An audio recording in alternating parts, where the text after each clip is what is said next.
we are seeing heightened campaigns, something that has never been seen in Central Province, where elections and politics was really not as competitive as we have seen. Yes. In first of all starting in Juja and then Kiamba, which is now looking more intense than even Juja. Yeah. Central Province has not seen that kind of politics. So it is interesting times for the people of Central Province.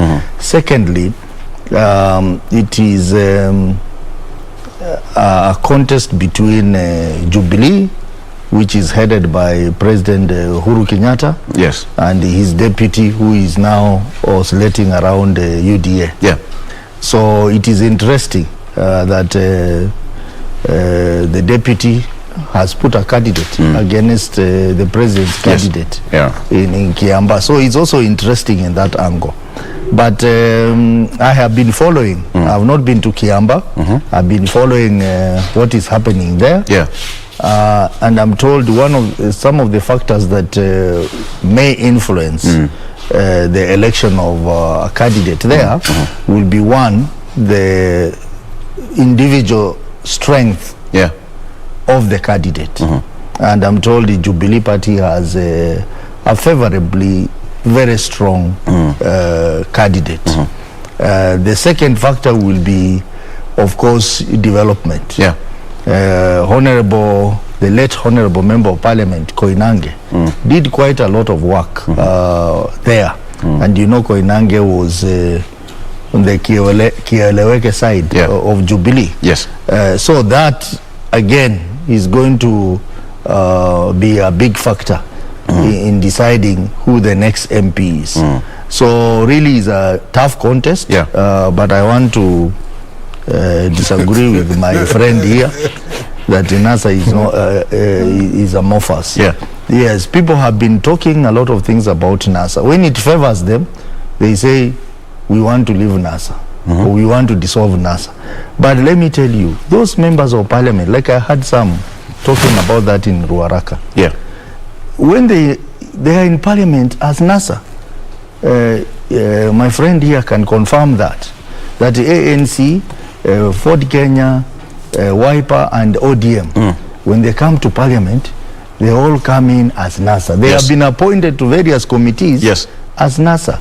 Honorable Mbui, Robert Mbui, is the deputy minority leader, the deputy Tumbadi, that is under NASA. So I think people have to be very realistic and tell the truth that if indeed people want to leave NASA, they should start by getting themselves out of the committees where they are representing NASA, so that we can constitute committees afresh and say so and so should be in this committee and this other committee. But the truth is that those other parties, ANC, Wiper and Ford Kenya, do not have the necessary numbers to operate independently in parliament, because the standing orders of parliament say for you to be a parliamentary party, you must have at least 5% of the representation in parliament, which they don't have. So if they leave NASA, I think the happiest party in town will be ODM. Right. Because they will quickly pick the seats that they have donated to these other people, but them they are going to lose unless they quickly form another coalition with the Jubilee. Right. And then Kina Sankoko can give space to them. By talking in funerals, by talking in churches, that today we are going to exit NASA and they don't exit. I think that is wrong. And they should demonstrate that in parliament. I'll get into that briefly, because we, in yesterday's newspaper, it was reported that, you know, Musalia Mudavadi, who is the ANC party leader, is playing hard to get to President Kenyatta's calls. Yes, Mheshimiwa. Yes, you know. First of all, I said, Victor, I said it is an amorphous political NGO. I think you have seen from what Onsosi is saying. Yes. First, he concentrated on talking about Jubilee and UDA rivalry on the positive note of how development conscious we are as Jubilee, and how the deputy president, who is also the deputy party leader of Jubilee, may be having a candidate. You know, he concentrated positive things about a political party. Then when he went to this amorphous political NGO called NASA, he started now describing it the way it is. First of all, I said it is a political NGO because political NGOs fight over money that have been donated. You know the track record. Yes. Of no, I don't know. Political NGO. They have been fighting over funds from the political parties. They are, of course, literally, Raila have run away with all the money, the ODM, and they are fighting over money. That is the trend of NGOs. Yeah. They fight over donations. You remember also the issue of pay bill number 672. Yes. That was a NASA initiative. It was that time you are still being called COD before you transformed. So you wanted to pay striking teachers using pay bill number 672. Not even a single teacher have ever been paid. Are you getting? Yes. Because NGOs normally fight over donations, and they were donated by Kenyans. When we are empowering hustlers, they are empowering hustlers by raising funds. And then again, you remember the funds for the repeat election using pay bill number 991 444. Yes, and they boycotted the election. So that is actually the trend of a amorphous political NGO. It's amorphous because you don't understand them. They fight over all the money that they get. Lastly, I call it amorphous because Musalia Mudavadi, on very many occasions, have said he's the one who formed NASA. Yes. Now he's saying he will leave NASA. How do you leave a house that you formed yourself? He should demolish NASA because he's the one who built NASA. What if he's been talking of disgruntled member of NASA? I'm telling you, but he's the one who built NASA. He's the one who was saying NASA how? Now he's being NASA'd. Yes, and he should be the one to demolish first of all NASA and then leave. Let me tell you, my brother. You know, I read in the newspaper something very funny. Yeah. When Raila said, "We must unite or we perish," I heard those words from Martin Luther Jr. Yeah. That we either live together as brothers or perish together as fools. So in Kenya, there are fools who are just about to perish, who will be perishing very soon. Kamati ya tuungane ili tusiangamie. Wow. Okay. and you know they are uncanary, and they want to unite so that they don't perish, not because of development for Kenyans, but because they want to compete with one single individual by the name William Samoei Ruto. I'm shocked. In fact, if I was William Samoei Ruto, I'll be very proud. Imagine a former vice president, two of them, former prime minister, former deputy prime minister, former foreign affairs minister, all of them wanting endorsement from the sitting president so that they can unite, so that they don't perish as fools, so that they can fight one single. Imagine if you are William Samoei Ruto. But Mheshimiwa, how proud will you be? Mheshimiwa, in the history of Kenya, there is no any presidential candidate who has ever won that seat without making a coalition. You know, that is why I'm saying, even Deputy President William Ruto soon will see him coming up with other political partners. I know, right. But the catchword here is, let us unite or we perish. You know, that is the catchword. The catchword. And unite not because of an agenda for this country, not because of a manifesto, but because niko na magazine. Ama sijui niko na risasi moja. Na hii mwingine na hii mwingine endorsement. You know, these people, you know, I'm shocked because you can unite, we can have coalitions with a common agenda. You know, we had a coalition, URP and TNA, for us to bring people together, especially the fighting and the warring communities within Rift Valley. So we wanted to bring them together, and that's why we went to Afra State. We had an agenda. But these guys are uniting so that they don't perish against Ruto. Do you agree with what he's saying? Because if you don't unite, according to him, you'll perish as fools. I don't think so. Yeah. I don't think so. You know, but that's the Raila who said. NASA, just like any political formation, has its own challenges, which are being addressed. Just like UDA has challenges, because UDA, you can see Kiunjuri today, he is insisting that he should be the running mate. Yes, he's fit. Of Ruto. Yeah. We have those who think, other parties which are outside the UDA must first of all fold and join UDA. Yeah. So they shouldn't. Then we have competition. People like Rigathi, people like Kimani Ichung'wah, they also want to be, even Sankokia wants to be the running mate to Ruto. So they have their own internal issues, which I believe they are trying to address them. So if we have problems, leave us with our problems, we are trying to deal with them. Yeah. But one thing I want to say is that a statement by Raila was basically to encourage the other parties to try and be reasonable, so that we can build a big coalition for Kenyans, not for ourselves. And I have seen a lot of statements, especially over the last couple of days, emanating largely from Wiper and from ANC, trying to indicate that they are not ready to work with one or two other leaders. I think that's very unfortunate, and I think they could be trying to play hardball, so that they can raise their stakes. But you see that playing hardballs so that you can raise your stake can also be very risky. But is it can also be very risky? Just a minute, sir. Just a moment. Talk of hardball. Yeah.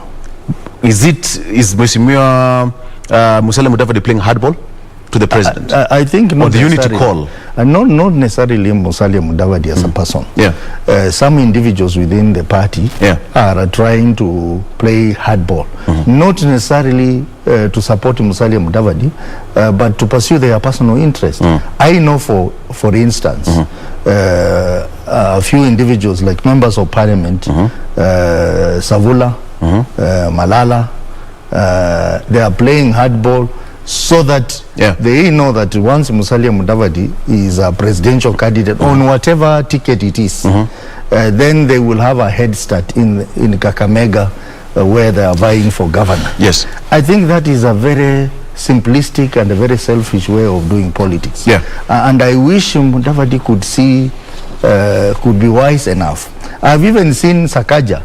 Now Sakaja has left Jubilee. He is now running around with Mudavadi. Sakaja has an identity problem, because Sakaja is trying very hard to become a Luya, so that he can ride on the Luya big block in Nairobi. But he has tried that. No, he's not a Luya, he's a Saboti, and everyone knows that. He has tried to do that through AFC Leopards. You remember he tried to become the patron of AFC Leopards? Yes. What happened? He even just disappeared without announcement.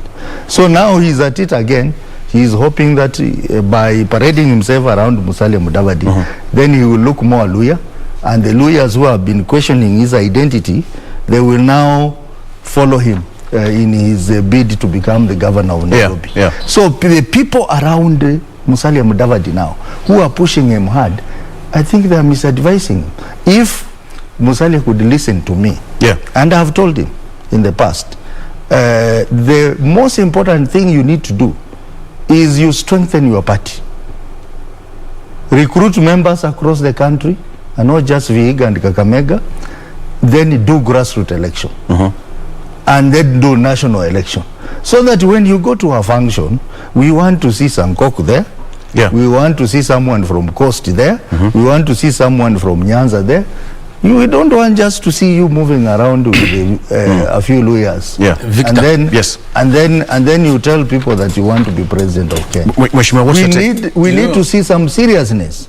Seriousness in him, so that we can believe. So that when he gives conditions to Raila Odinga or Uhuru Kenyatta or William Ruto, the leaders will take him seriously. But when you give conditions, when you play hardball, and people look at your party and they see it's a shell, they will never take you seriously. In fact, he is risking being ignored in the whole thing.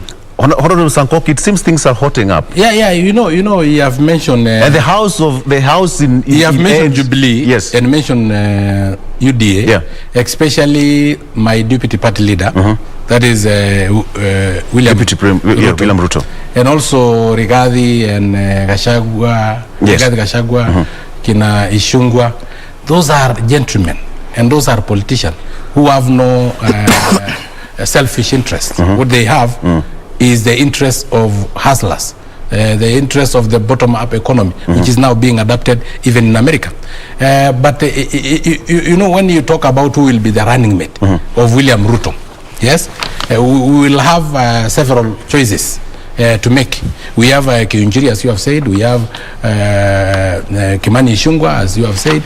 We also have Ndwale. We also have Maangi, who is from Nyanza. We also have somebody from the coast, Kina Aisha Juma. We have so many choices to make across the country because we are non-tribal. But even that, there was split. There was some split. Listen, there is no split. It's only the issue of who will be the best. Yes. Between Rigathi Gachagua and Honorable Kiunjuri, who was going to be fit to be the running mate of deputy president. There was nothing like that. That one is the creation of the media. Now, it is even more better for you to have such choices. Now let us dissect the Kamati. We unite or we perish. Yes, that Kamati. Let's start with ANC. Musalia Mudavadi. Who do you see behind Musalia Mudavadi? Who will be his running mate? Is it Onsosi? Is it Malala?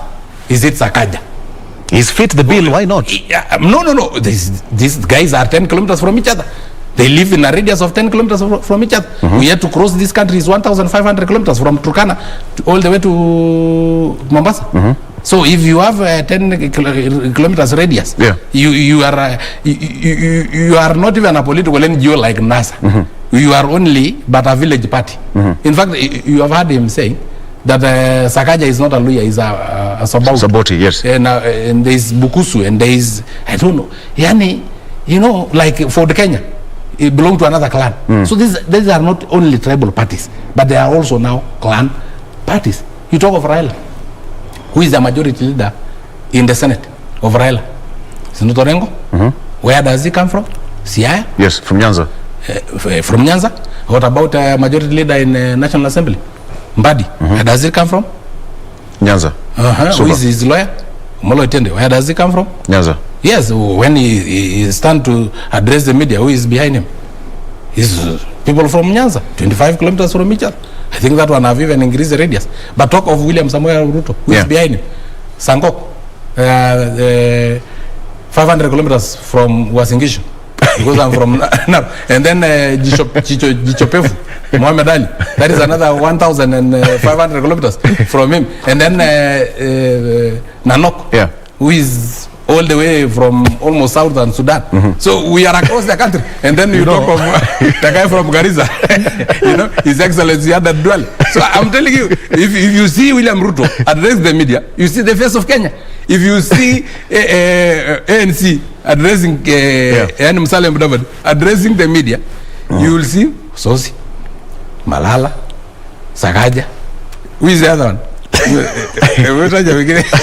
And then if you see Kalonzo, but even in that, let me just correct him. Yes, let me just correct my friend. You know, you know when I said who would be the deputy of William Ruto, running mate, if they went as UDA, as presently constituted, yes, they could be having a semblance of a national outlook.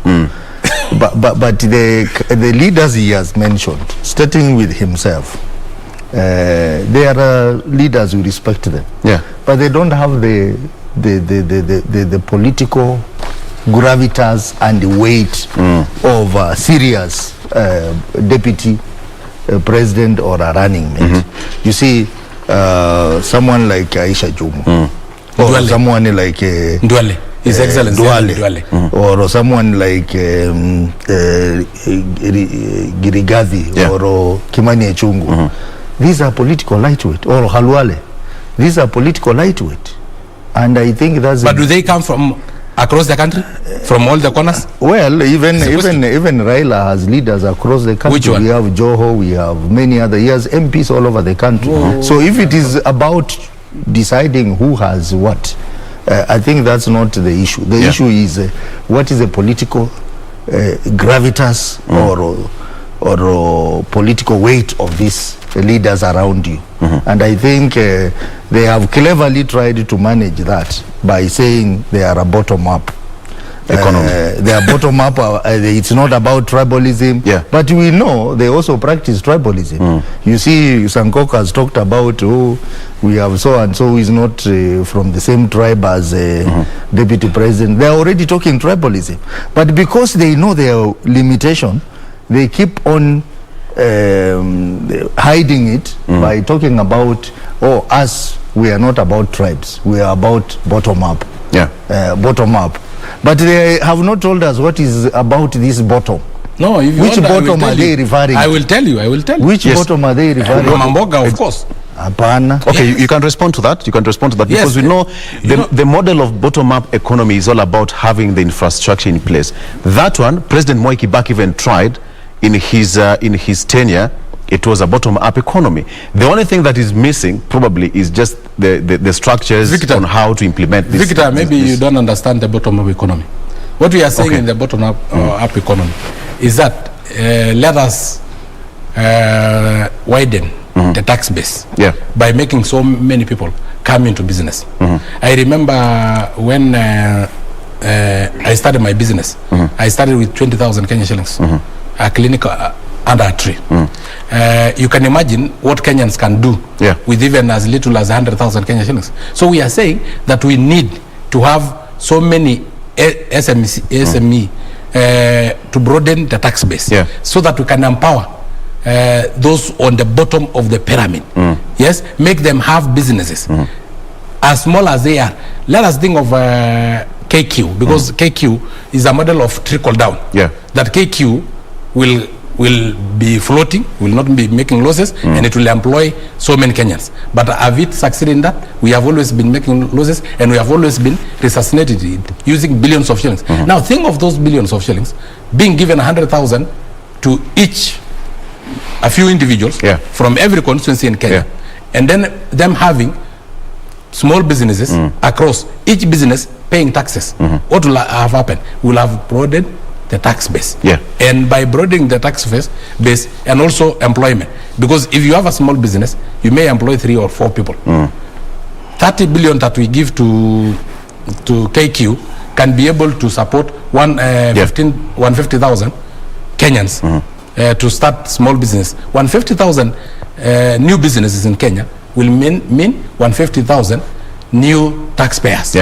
And it will mean 150,000 new employers. Whether you employ 10 or you employ 2, they are still employers. If they employ an average of 5 each, that is already 750. We are close to 1 million employment.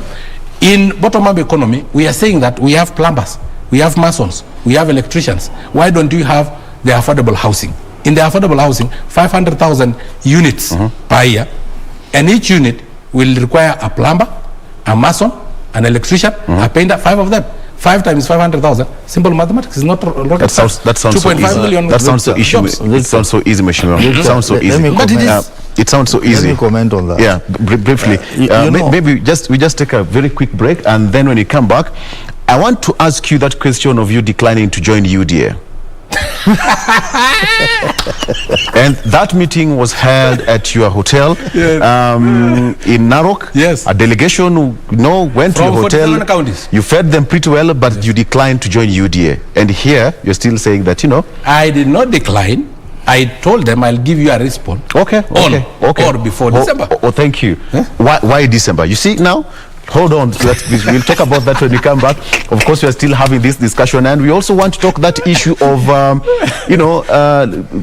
we have got that CJ now firing that shot to the legislature and the PAC oversight role over Judiciary. So let's take a break, and when we come back, we are still continuing more. I have got Honorable Sankok and Honorable Godfrey also. So we'll be right back after this break. Stick around.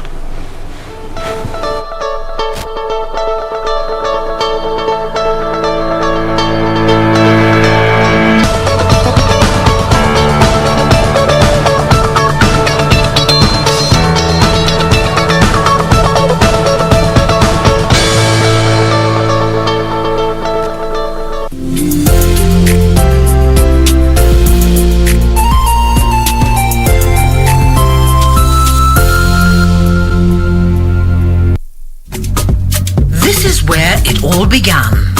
As the mother of broadcasting in Kenya, you can trust KBC to bring you authentic news and programs to your living room. As KBC, we take pride in our unrivaled heritage as Kenya's trusted national broadcaster. Commanding over 92% digital television signal coverage of our country, 23 radio services that cut across our entire language spectrum, a national, regional and international digital presence backed by the most experienced and top-notch broadcast professionals in the industry. A very good evening to you. The new look Kenya Broadcasting Corporation is truly ahead of the pack. Turn to the mother of broadcasting in Kenya for stories that resonate with our identity, our aspirations as a people united in purpose. Real stories of hard work, of passion, of creativity, of big dreams. Stories that cement our nationhood. Stories that bring us together as one. We take pride in our shared heritage and destiny. KBC, informing, educating and entertaining Kenyans as one nation. KBC, Kenya's listening, Kenya's watching.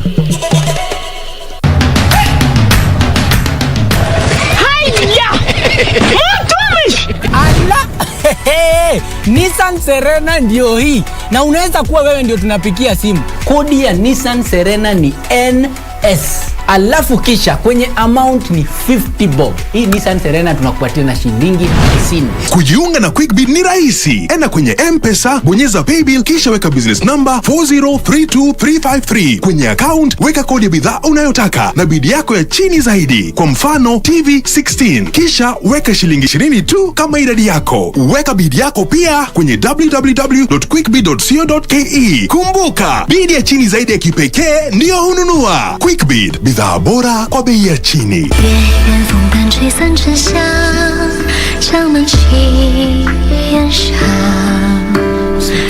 I've issued an order.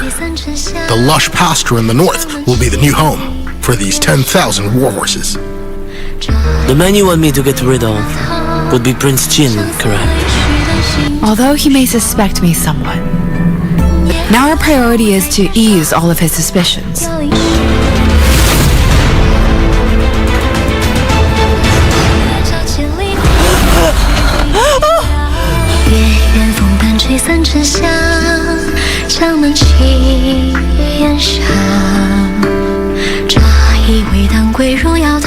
Quiero amarte de una forma diferente, de otro modo. We've got to try and put it out before it spreads. Hurry up! It was a brilliant idea to set the Star Zone on fire. What a pity. Max won't be able to bring out his product and all his hard work burned to ashes. Star Zone is on fire right now. What? On fire? How did it happen? All of it is going up in smoke. The entire Star Zone. De una forma diferente, de otro modo, nunca igual al de otra gente.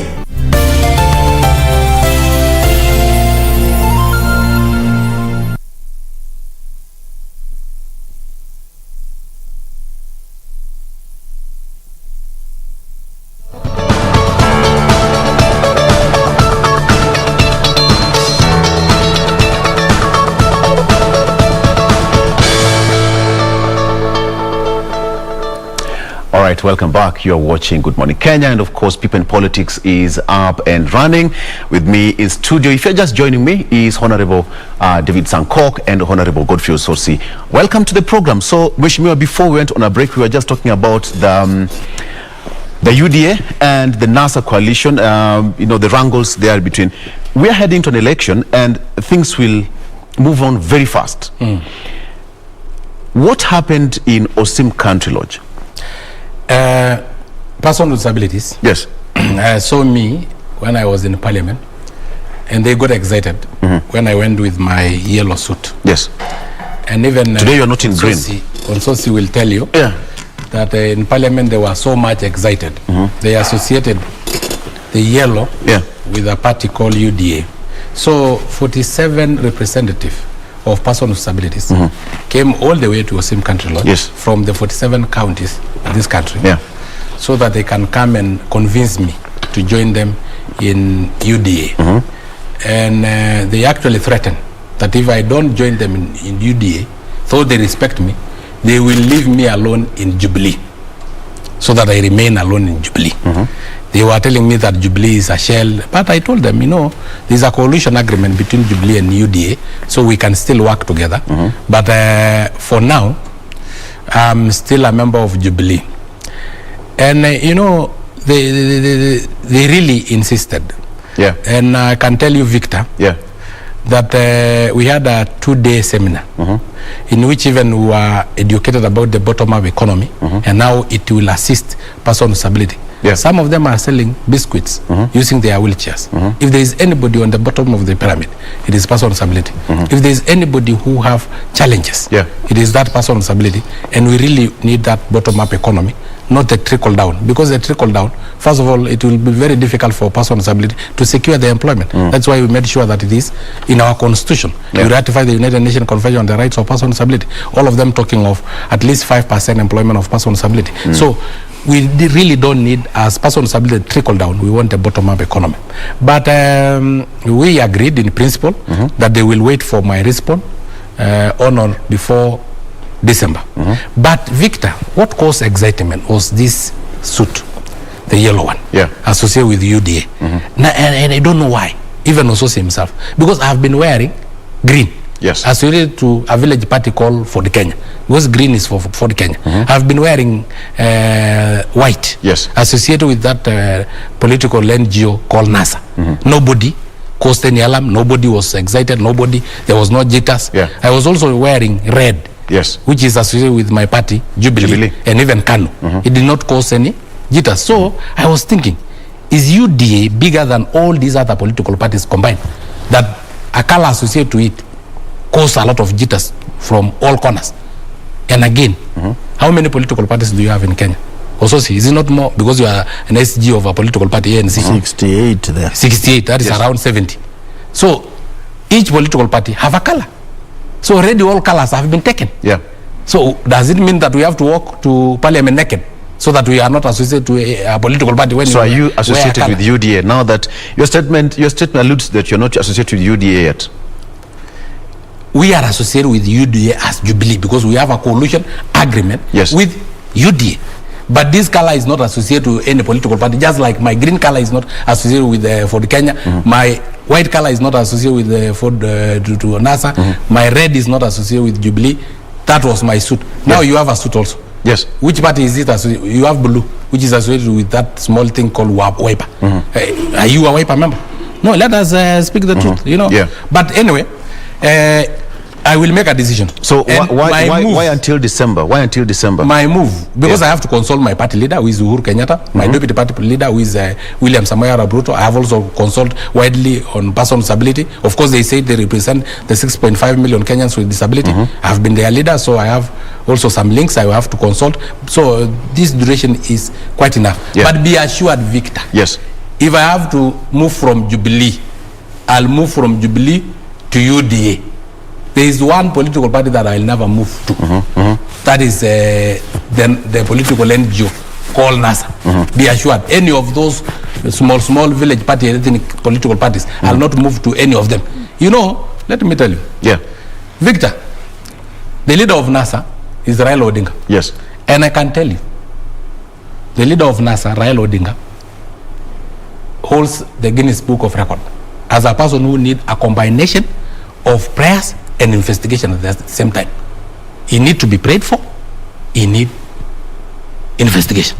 Investigation on the pay bill number I told you of 991 444, in which he cons Kenyans for a repeat election, which he boycotted. The pay bill number of 672, in which he conned Kenyans that he will pay striking teachers. Not even a single Kenyan have been paid. You also need investigation combined with prayers, where he wanted the share of votes from ANC, from CCM, from Ford Kenya, from Wiper, But when it comes to the political party funds, he will not share. That guy does not only need prayers, but also need investigation. Because some of these issues are pyramid scheme. He does not want anybody to be assisted. If we go to church and fundraise in church, he will say mnabeba pesa kwa magunia. Na yake hajakuja na yake ya wallet, ikakataliwa na pastor. He says that we carry money using gunias. Yet himself, do you think pay bill number, I want the DCI to open the pay bill number 991-444. Kama hiyo pesa iwezi jaa kwa gunia. He opened the pay bill number 672. Kama hiyo pesa iwezi jaa kwa gunia. I remember them fundraising in a hotel so that his wife can go and build a school. And they fundraise in a hotel. And his wife become a principal or accounting officer of a school. As when we go and fundraise for a school, we go to the school compound and then we give the money to the principal of the school or the basa of the school. But here is in a hotel so that they can build a school, and the accounting officer have all of a sudden become the wife of Raila. It seems Osot is not happy with that statement. Yes, let him not. I know he's not happy because facts are stubborn. You know, Sankok. First of all, starting with the meeting he had in his hotel, where he was the 47 representatives, where he was pressurized to defect to UDA. Yeah, I think that's a good sign for him. One, I must commend Sankok, who has really tried to represent the interest of persons with disability in the House, and he's very vocal about it. That I give him a plus. Thank you. And probably that's the reason why he was looked for. But it's interesting transition politics for him. To transition from Jubilee to UDA is very interesting. Going to the point that he has raised about NASA and about Raila, I think it's very unfair to make some statements on live TV, which when you don't have the full facts. The issue of the pay bill number, it was during Okoa Kenya time. You remember we have been very consistent on matters of pushing for the changes in the constitution, positive changes in the constitution. And one of the positive changes was to increase the revenue allocation to the counties, the shareable revenue, from 15%. That time we were asking for 45%. And for us, if we really are genuine about bottom-up economy, as they are pushing for, then the starting point is to have very tangible policies and program, and one of it is to strengthen devolution, because you cannot talk about bottom-up if you do not have the grassroots strengthened. And you know, even with the little money that we send to the counties, 15%, if you go to the villages, you see some vibrancy economically. So if we increase that amount, then we'll be heading somewhere. So that time we were pushing for changes in the constitution to introduce things like increment to counties, and that money was used for that purpose. Oh, you sent to the counties?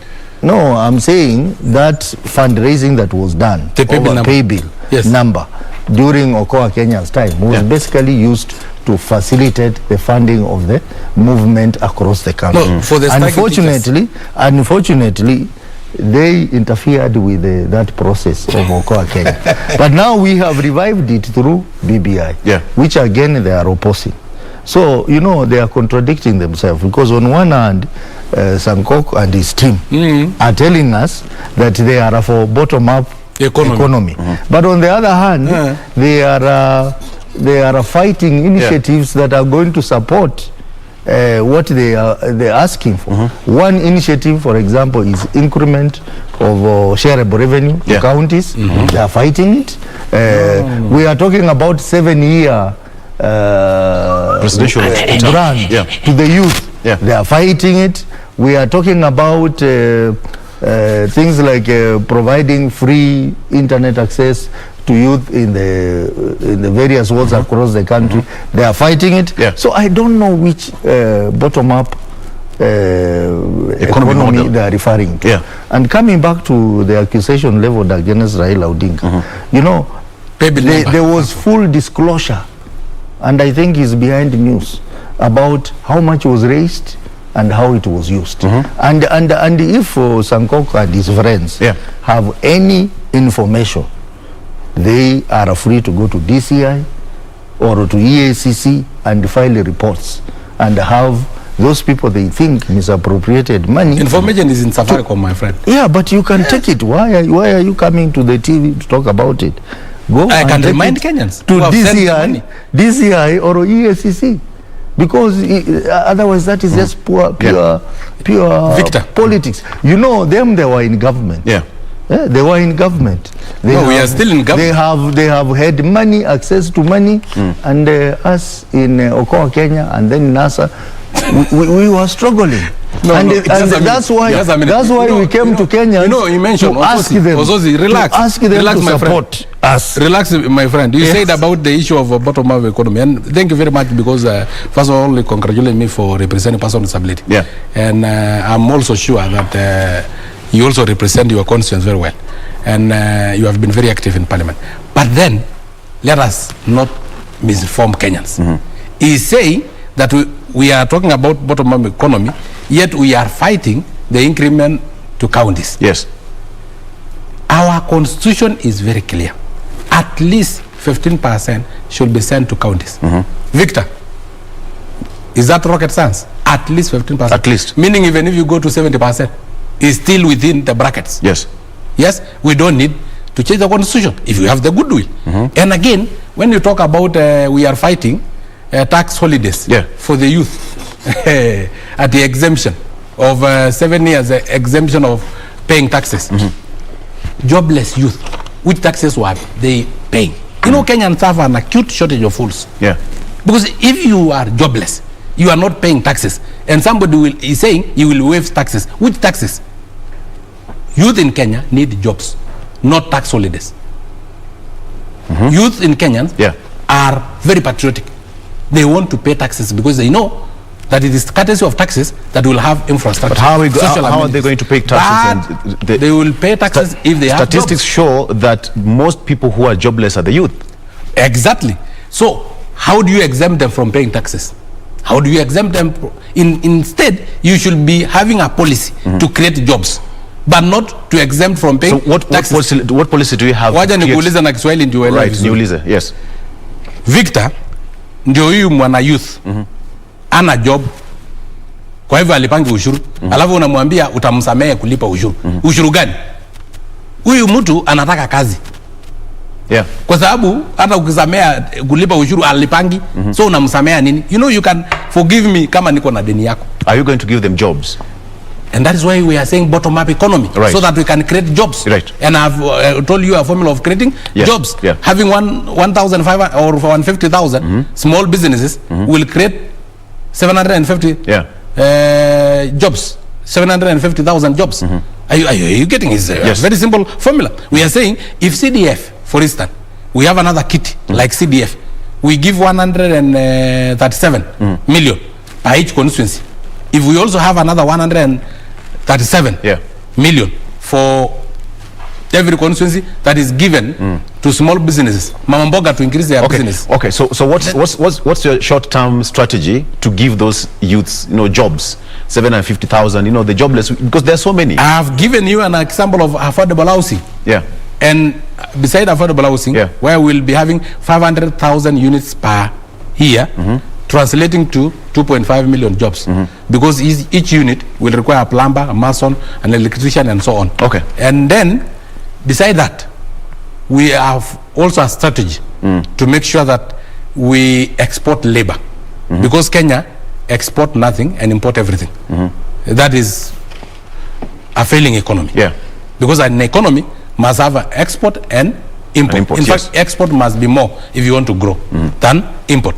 Currently, we export nothing and import everything. So we say it because we have a human resource base. We can still export labor. Philippines have done that. And in Philippines, they collect 36 trillion in foreign exchange from exporting labor. That is in Kenya shillings. Now Kenya, our budget is 3.6 trillion.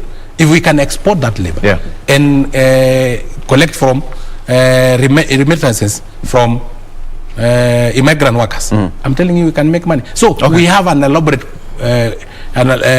plan as a hustler to change this country. Okay. Yes, Mheshimiwa. I just want to correct my good friend Sankoki. You know, we said, and it's very clear in the BBI report, that when we talk about tax holiday to the youth, 7-year tax holiday, it is the youth in business, not just any youth. Yeah. And the idea, and of course there will be incentive programs around that. Remember, one of the recommendations is to have a youth commission where those incentives will be defined and how it will be done. Yes. So it is not just every youth. It will be the youth who are in business, and there will be a program to encourage the youth to do business. So in a way that will increase will reduce the number of unemployed youth, so that it's not about formal employment, it is also about informal employment. What they are talking about bottom-up approach, these are David Nd's ideas. And David Ndi worked with us in NASA, and we found out that his ideas were too academic. So we discarded David Ndi, and they have picked on him. That's why the ideas, when you ask them, what is it that you are talking about bottom-up economy approach, they have no idea. They start running up and down. He's talking about exporting labor.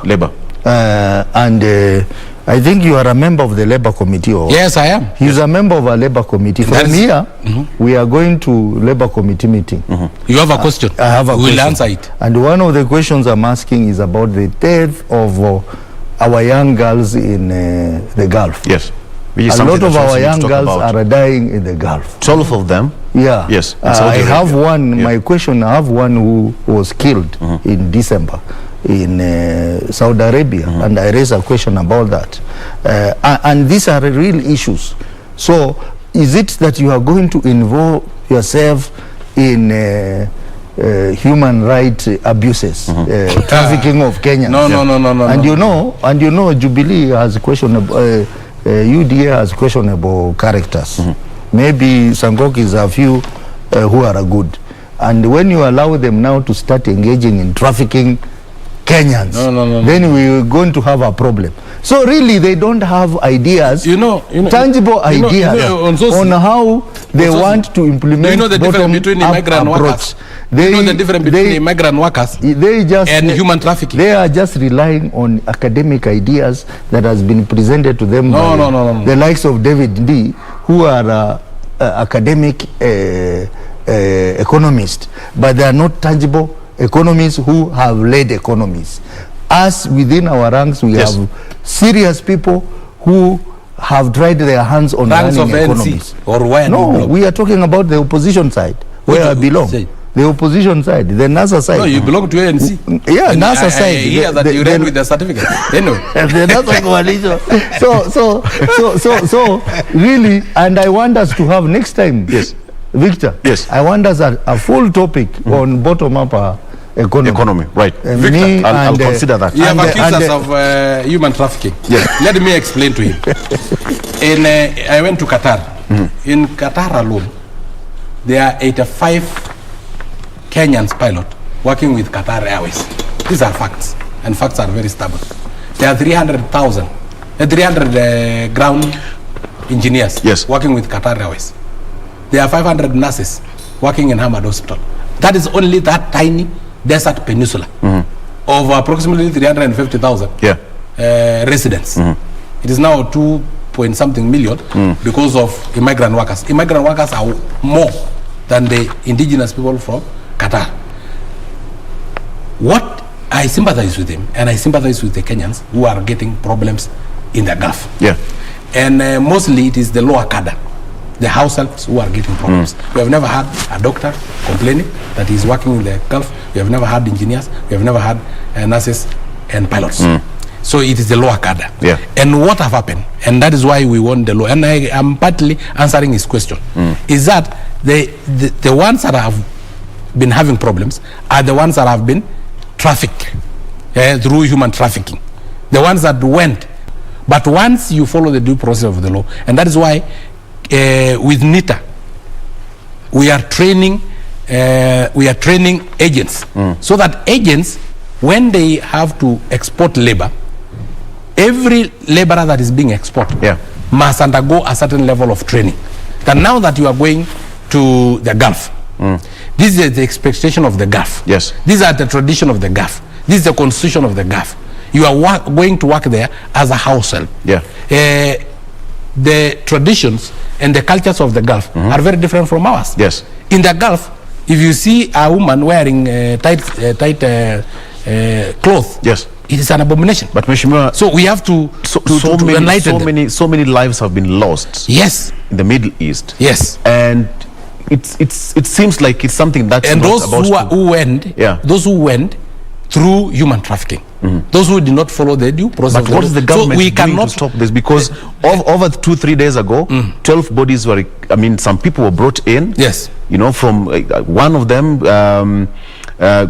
sent a distress call to the parents. The phone went unanswered for quite some time, and something that's quite interesting. And you know, you being sitting if they in the follow Labour the law, Committee, because I'm in the Labour Committee. You're sitting in the Labour Committee. Probably you can answer that when we come from a break and after doing the traffic update. You can give us more details and probably what the Parliament is doing to cushion Kenyans. Victor, just before we do that, Mheshimiwa, before you go, kindly. You see, when you know, he has just said that they are in government and we are not in government.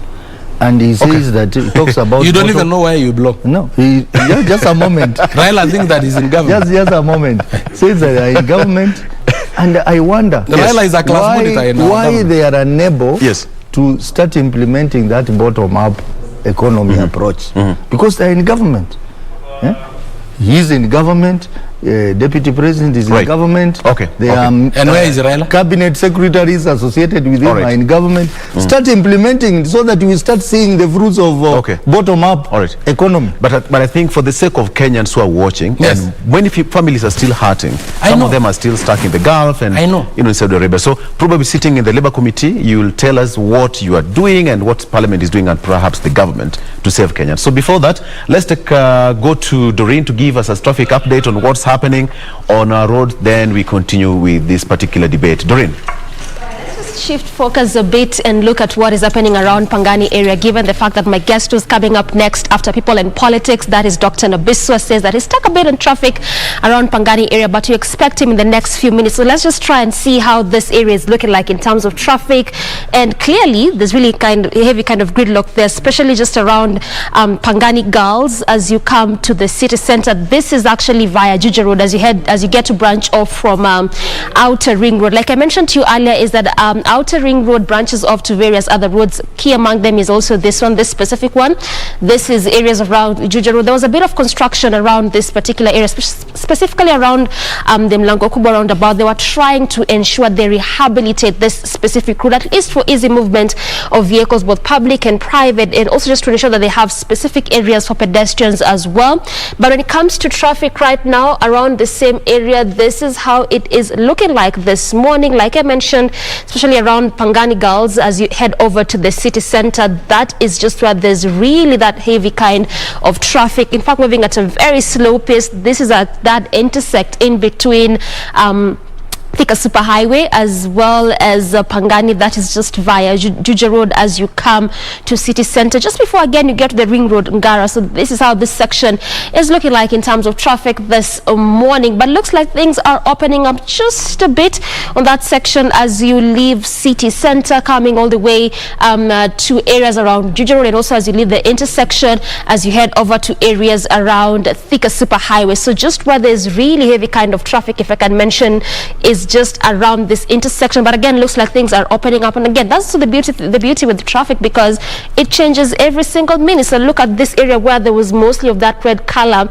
an indication of heavy kind of traffic moving at a very slow pace. This has just changed right this very minute, and so again, it simply means that perhaps we should be expecting our guest in the next few minutes, because I mean, look at how things have changed there. That's just actually around that section of Pangani area. So yes, as I mentioned earlier, we are expecting our guest who will be coming to talk to It was about matters family planning and contraceptives. That will be coming in after People and Politics, so stay with us.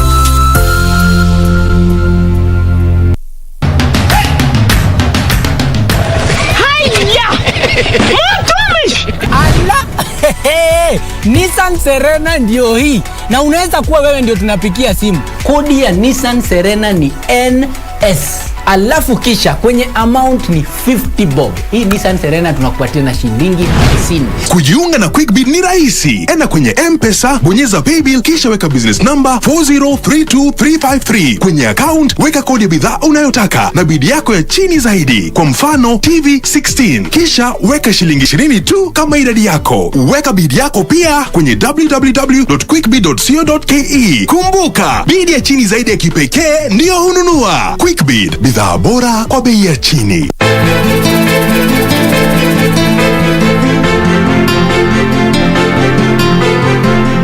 Nateseka lakini hakuna wa kunielewa. Na uhakika lao ni babake baba. Hebu nyamaza wewe. Hivi unamaanisha kwamba dadangu alikuwa kiruka njia? Sikushindi wewe. Kwani mwili wako mtanuzwa na mbolea? Talk to me about respect. Nilikwambia Dingo, mfunge kamba mke wako.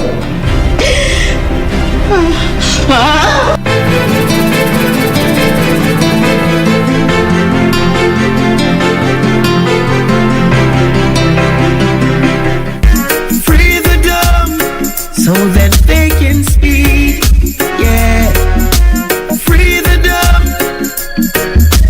Freedom. I want you feel the same, so girl, I want you feel the same, so cause I am Jaja by my side. They will never conquer I.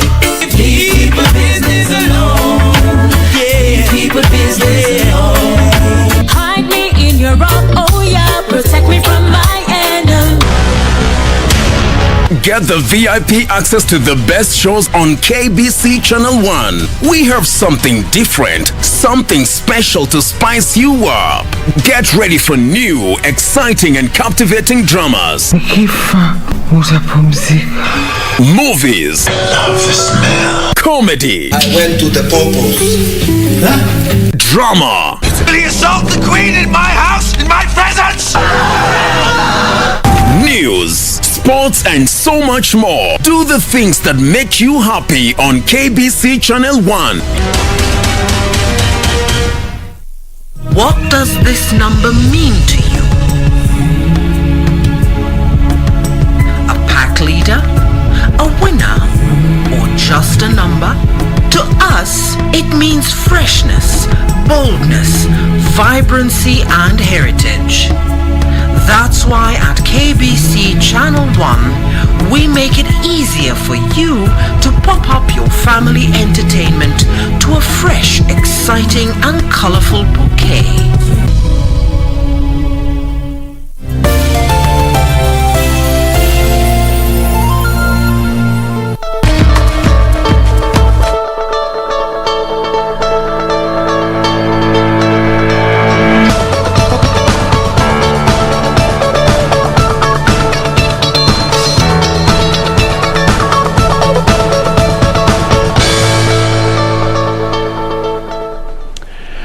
All right, welcome back. It's People and Politics, of course, still continuing here on KBC Channel 1. With me is Honorable Godfrey Sotsi and Honorable David Sankok. Gentlemen, still continue with the conversation. And before we went on a break, we are talking about this issue of, Kenyans. Let me just call it Kenyans suffering in the Gulf, people who've gone to seek for greener pastures. Some end up, saying that they're allegedly being mistreated in those foreign land. And they're saying that the government is doing very little to safeguard their safety while they are out there looking for, for greener pasture, for lack of a better word. Mheshimiwa Sankok, what do you say about this? Because you sit in the Labour Committee in Parliament. In fact, Victor, we are having a sitting today. Right, perfect. And luckily enough, you have called Geoffrey Ososi. Yes. And let me start by thanking Mheshimiwa. Yeah. Because we have a question before us that he had asked on the floor of the House. Yes. And I think I should just read for the record. Sure, go ahead. Yes. That question number 191 of 2021 by nominated member Honorable Geoffrey Ososi, MP, regarding the plight of Kenyans working in the Middle East. Yes. This is a question that is before our Labor and Social Welfare Committee. So already Geoffrey Ososi is days ahead of you. Yeah. In raising this matter. Yeah. Is days ahead of all Kenyans in raising these matters in the floor of the House. And today we will give him an answer through the Minister of Labor and Social Welfare. But in a nutshell, when we started exporting labor, we did not have a legal framework on how we should be exporting labor. So it turned out to be like human trafficking. So there were a lot of Kenyans who went to the Gulf without following the due process of the law. And if you don't follow the due process of the law, Kenyans are not, the Kenyan government is not aware if you are still in Kenya or you are outside Kenya. And if you are outside, where are you? And that is why we have an elaborate plan as the Labor and Social Welfare Committee, together with the Ministry of Labor and Social Welfare, together with the government agencies like NITA, first of all, to register all the agents that will export laborers. And again, have a pre-departure training to every immigrant worker. So that when they go, they know that the Constitution of Kenya does no longer apply. What applies is the Constitution of the country they have gone to. And again, they should not get the culture shock. So they are trained on what do they expect. You know, sometimes you get a house help from the village. You take them to the Gulf, like now to Dubai. Where then she have been cooking using firewood.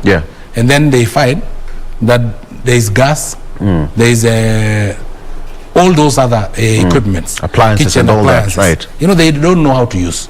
So it's better that they are trained before, so that also the employer outside there get the value of their money, because they pay for the visas.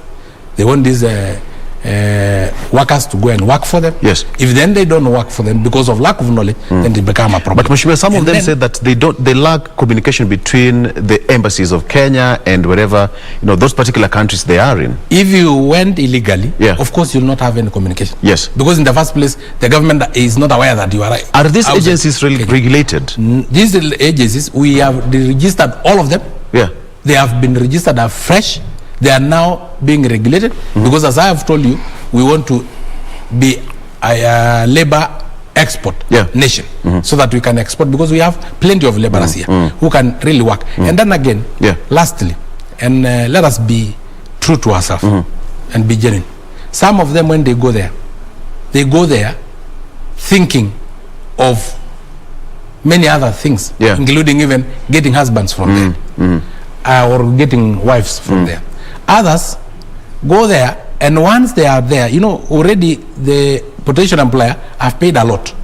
So once they land into, let us say, Qatar, they start seeking for greener pastures instead of staying for at least 6 months, so that at least, because the guy who have employed you paid for your tickets, he have sent you money, so at least you should work for him for some duration before you start now job seeking.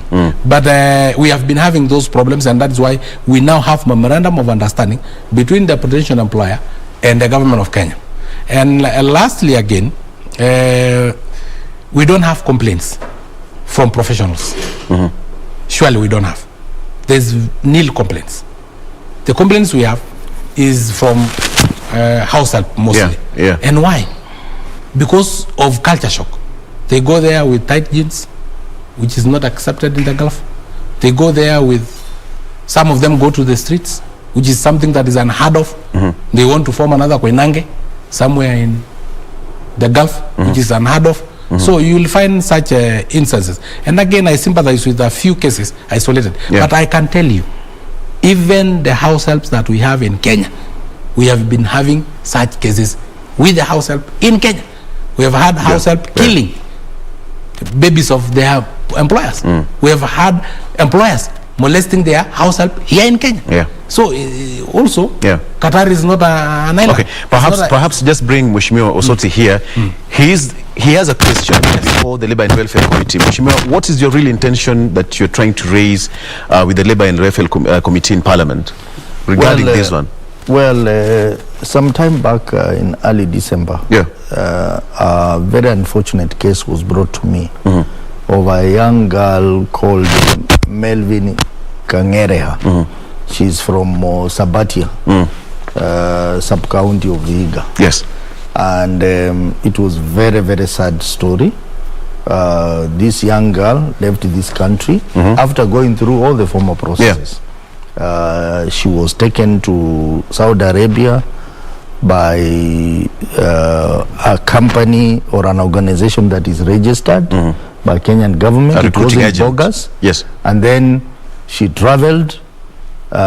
She was attached to an employer, and then after some time the employer now decided to shortchange her a contract on the arrangement they had in terms of how much she was to get and all that. And then when this young girl questioned and said, this is what we agreed, then the employer now decided to fix her, and they went and reported to the police that this particular girl wanted to kill him and the family. Yes. So the girl was arrested. She was taken to court, and they gave her a 2-month sentence. Then she was jailed. But a day before she was supposed to finish her jail, she was found dead on her bed with the blood-stained sheets. And Kenyans who live there, including there is the Kenyans who are there. They have a diaspora association. They tried to raise that matter with the police, with Kenyan embassy. Nothing came out. But they hurriedly organized for the transport of the body to Kenya. And the family is very poor. They approached me, and I have video recordings of what exactly happened, including her even communication with the people back at home. And the communication between, even when she died, people in Saudi Arabia and the family here. So it's very unfortunate. I'll be looking forward to the responses by the cabinet secretary involved on what exactly happened. But it is not a single issue. We have had so many of these cases. We've had so many cases. So many of these cases happening in the Gulf. And people have been wondering, what's the government doing about it? What is the embassy in Saudi Arabia doing about it? What is the immigration doing about it? What is the Ministry of Foreign Affairs doing it? What is the Labor Ministry doing about it? Because in other countries, like I am told Philippines, they have a working program with the Gulf states, which is going on very well. So I think we need to relook at bilateral agreements that we have between Kenya and the Gulf states. Because I am told there is a system in the Gulf called kafala, kafala or something, which is very discriminatory. And we know we have International Labour Organization rules that define migration of workers, which we must be able to formulate bilateral agreements that reflect the ILO convention, ILO regulations. So I think the Labour Committee needs to do a lot more in this area. They need to conduct a very serious inquiry, and they need also to look at the rules and make the laws and all that, so that we strengthen this program, or we stop it altogether. Because a lot of our young people are being tortured, they are being raped, they are being, a lot of bad things are killed Exactly. Some of them who narrate sometimes killed in a police cell, in jail. Yeah, some of the videos we even received the newsroom, as some of them are so disturbing. Yes. And perhaps, Mheshimiwa, is it that high time that the government or the Labour and Welfare Committee stop the recruitment of, people or Kenyans seeking greener pastures in the Gulf until certain recommendations are made, and the way you're putting it, that trade and bilateral trade and agreement is put in place between Kenya and those other foreign countries, or recall those people who are in those foreign lands to come back until everything is ironed out, and then now we can have a clean place for people to trade and have, people living peacefully wherever they are. I can assure you, Victor, that there is now bilateral trade agreements, bilateral working agreements, and that everybody who will be leaving this country from now on henceforth, as far as they live formally, must have a contract already signed by the employer from the potential country and the government of Kenya and the person and then the individual, and that there will be a tracing of all of them who have already migrated. I can assure you that those that are working there and they went there formally are very comfortable. The only problem we have is the people that we cannot trace, that which recruiting agents. And and again, they have been recruiting agents which are very malicious, who are not even registered. They are Kenyans, and they are not even registered. And they bring ladies from, or young men from the villages, bundle them in one house in Nairobi, Buruburu, or wherever, because we have found some of them, and then all of a sudden they transport them to the Middle East. The government is not aware. If we have to recall them, we will only recall the formal one, who are very comfortable. Most of them will not even agree to come, or accept to come. I doubt if the 85 pilots, Kenyan pilots working in Qatar Airways, will dare come back. I doubt if the 500 nurses working in Ahmad Hospital will dare come back. They are very comfortable because they went formally. So from, I think 3 months ago, there is no Kenyans now living without the formal process. Because all those recruitment agencies were all of them registered and then registered afresh. So registering afresh was through a very rigorous vetting process. So as a member of parliament sitting in that committee, what would you assure Kenyans, even because people will still continue to seek for greener pastures? What would you... I will plead with Kenyans. Even recommendation from the committee.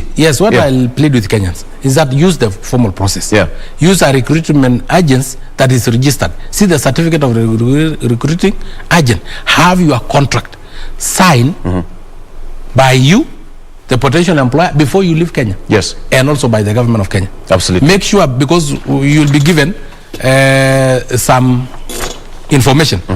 One of the information that will be given is of the details of the embassy, the address of the embassy, the telephone contact, the physical address, everything. So that when you have a problem, you can rush to our embassy in that particular country. I think that would settle this issue once and for all, because we've lost many Kenyans, and it will not be a good thing that young Kenyans live here to go, abroad, across our borders to look for greener pastures, and when you land there, you find yourself in a very not such a good situation, and it's not so good. So, gentlemen, let's leave pledges and talk about something here briefly. As members of parliament, now we have it here on the front page of the Standard. My cameraman, please just have that. CJ Comey fires warning shot, and this warning shot is actually directed to Parliament. And it says that Chief Justice Martha Koome puts both houses of Parliament on notice in a letter detailing multiple and overlapping summonses to judicial staff that she says borders on harassment and disrespect for constitutional boundaries, halts appearances until matter is resolved. There's that letter, and of course I know it still continues another paper there, and it says that the registrar was supposed to appear before the PSC to answer to audit queries, and now CJ has now said that you are overstepping by your mandate. Mheshimiwa Osotsi, another battle is now looming in Parliament between the judiciary and the legislature. I think, Victor, I think this is very unfortunate and reckless statement by the new Chief Justice. The gist of the matter and I thought the CJ would take time to be properly briefed before commenting or before writing to Parliament. Yes. Because I understand this matter very well. The gist of the matter is that Judiciary has some audit queries which were raised in the Auditor General's report. Not for this year alone, for I think about four years. Yes. It has been recurring. And this is about HR, human resource management at the Judiciary. Yes. That there are staff who have been in acting capacity for a very long time. And one of the staff is the finance director. Yes. The finance director of the Judiciary has been acting for 7 years. And this matter was raised by the Auditor General. This matter has been raised by the Public Accounts Committee of Parliament. It has also been raised by the parent committee that oversees Judiciary, which is JLAC. It has been raised. Yeah. And the registrar of the chief registrar has appeared before this committee together with even JSC. Yes. When they were pushing for the budget, and he made some undertakings to the committee that this position would be filled substantively. Yes. On several occasions. The Chief Justice herself, when she was being vetted for this position, this matter came up about corruption in Judiciary and about HR malpractices in the Judiciary. Yes. And she said that she is going to deal with the issue of corruption. And she also said, and is unanswered, yes, that she's going to respect Parliament and she will respect all the summons that are issued by Parliament. Yes. So this particular case is that the Chief Registrar has been summoned twice to appear before Parliamentary Public Accounts Committee. She has not appeared. Then instead of her appearing, the next thing that comes is a letter from the Chief Justice. Yes. Explaining how Parliament is harassing them, explain about overlapping summons. Yeah. Parliament exists to oversight anything under the sun. If you look at Article 95, yes, anything under the sun in this country, whether you are judiciary, whether you are what, so long as you receive exchequer's money, public money, through the budget, yeah, you are not immune from oversight. So, you know, every year Judiciary, JSC, led by the Chief Justice, they appear before the JLAC committee to present their budget. JLAC passes the budgets, they are taken to Budget and Appropriation Committee, again they appear there. So, if you are receiving public money and you don't want to be questioned, I think that is judicial impunity, yeah, which the lady Chief Justice talked against. So it is very unfair, and I think the biggest problem here is that there are rogue officers working under the Chief Justice who may not have advised her appropriately. Yeah. And my advice to her is to settle down and get proper brief on this matter, because what she's doing, yes, is contempt of Parliament. Yeah.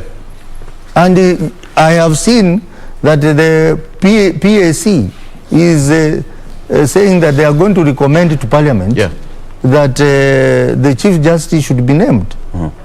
And Parliament can do that. You know, it just takes one afternoon and one has gone home. Yes. So the Chief Justice is treading on a very dangerous ground. I think he needs to understand that this matter originated from the Auditor General in several reports, and this matter has been canvassed in Parliament for long. So he just needs to she just needs to understand the matter before writing such a letter to Parliament. Thank because you know, yeah, Parliament, yes, Parliament cannot be micromanaged by anyone. And Parliament cannot be stopped from performing its important function of oversight. Yes. And Mheshimiwa, just before we come to an end, I'm told that we are running out of time. Yes. The CJ accused MPs of pursuing individual interest, quote unquote, and of harassing judicial officers in the name of undertaking their oversight role. I understand that parliamentary committees are by itself parliament on their own. They have got privileges and powers. Yes. So when it comes to this kind of situation, how are you going to see now moving forward the relationship between the judiciary and legislature as we wind up? First of all, I respect Lady Justice Mother Kome. Yes. She's a family friend. Right. And I respect her. But nonetheless, when she appeared before Parliament for vetting, she did not see the micromanaging of the judiciary. When she appeared together with her officers, other candidates, in Parliament, JLAC and Budget and Appropriation Committee, trying to front their budget, they did not see as if we were overstepping on our mandate. I think the Lady Chief Justice understand the Constitution of Kenya, that the oversight role is given to Parliament, not any other organ. And we oversight all public resources that have been allocated either to the executive or to the judiciary. So when then it is the matter of oversighting on the prudent use of those resources, I think she's totally out of order. Yes. If she's saying that we must spend them appearing before Parliament until a decision has been made, which decision? Unless we are amending the Constitution, but the Constitution still gives Parliament that power to oversight.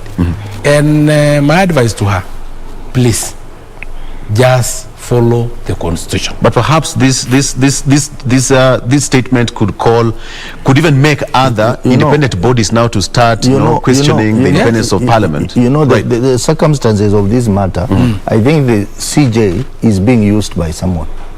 There are serious issues in judiciary. For example, we have received petitions about suppliers who cannot be paid because someone wants to be given a kickback for him to for her or him to authorize a payment. All right. Those are issues happening in judiciary. And Parliament exists to deal with such issues. And you cannot tell us to stop summoning you because you are judiciary. In any case, even judiciary deals with our matters. We passed BBI in 2 houses, but they shut it down. Did we complain as Parliament that judiciary is interfering with our work? We have had several pieces of legislation which they have shut down. We didn't complain because we the respected Constitution giving them that mandate to interpret the law. So if, for instance, we follow this issue of Lady Justice Mother Kome, that the judiciary is independent, it cannot appear before Parliament, what about the independent commissions? They'll start also saying the word independent. They are very independent, but they are not independent when they are asking for funds, because the sole mandate of budgeting rests in Parliament. So I think if then we go that way, that you can use your powers the way you want, then Parliament may decide to use their powers the way they want, cut the budget of the judiciary, and then they will still start now complaining. Are you getting? So let us not use our powers the way we think befit us. Let us use our power in accordance with our Constitution. And then again, just last minute, impunity. In 10 seconds, please. Impunity. This is a case of one, Susan Oyatsi, the acting finance director, has been acting for 7 years. Within these 7 years, we have had like 4 interviews happening where she's one of the participants and she's never given the job. And Parliament is raising this issue because that matter has come up in the audit report. So it is very unfair for the Chief Justice, who was given this job on the basis that she's a lady, to stop another lady from getting a job. All right. Why did she take the job given by Parliament? All right. Okay, thank you. Gentlemen, we've taken 1.5 hours. It seems like we've just taken 20 minutes. We have a lot of things to say, but, you know, things must move in a particular way. Thank you so much, gentlemen. We had Godfrey Ososi, who is Member of Parliament, ANC, and, of course, David Sankok, also nominated Member of Parliament. Thank you so much for coming. And up next, we have got Health Tuesday. Of course, reproductive health is our conversation this Tuesday. We narrow it down to family planning and contraceptives. But before we begin that conversation, let me just run you through quickly some facts and myths surrounding the issue of family planning and contraceptive. And just to start with the facts is that actually, as it stands, about 15 to 44 women use contraception. There's also the fact that young women are less likely to use contraception than older women. Some of the things that also the doctor will be talking to us about in just a short while. One last fact is that the pill is actually popular, but it's not for everyone. So what does that mean, given the fact that also a good number of women, you know, we tend to really lean towards using the pill as opposed to any other form of contraceptive? Again, some of the myths surrounding contraceptives and family planning include that natural methods do not work. So actually that just means that this is not true and it's just a myth altogether. And then there's also one that birth control can prevent STIs. Again, what also does that mean? Again, one last one is that hormonal types cause abortions. Of course, this just simply means that we have the hormonal and an hormonal form of contraceptions. But again, like you mentioned, we have a doctor on set this morning. That is Dr. Dambiso wa Kenya, who will be helping us understand more about family planning and contraceptive in just a short while.